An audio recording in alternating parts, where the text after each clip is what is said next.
Good morning guys.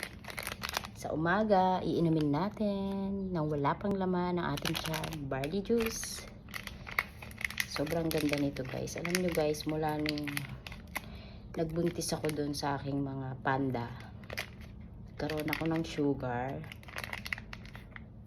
Kaya ito, para hindi lumala, inom tayo ng barley. Guys, napakaganda nito sa may mga sugar, diabetic, high cholesterol, insomnia, mga hindi makatulog. Guys, sobrang ganda nito.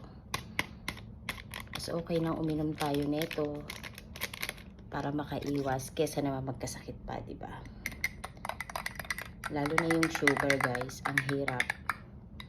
Kasi kailangan mo mag-diet, kailangan mo lahat i-balance.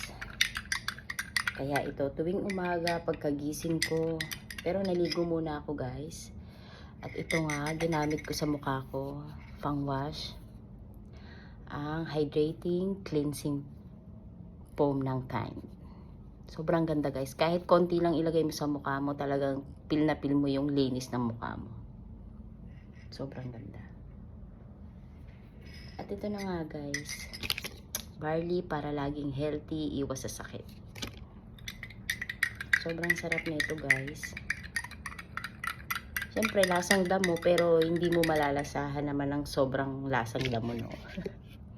Manamis-namis. Ang gamit namin dito ay stevia sugar. Ayan, oh. Diba, with stevia nakalagay. Baliktad nga lang yung ano.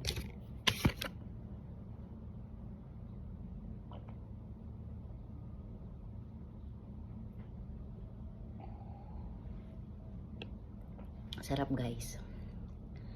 Matamis. Masarap talaga siya.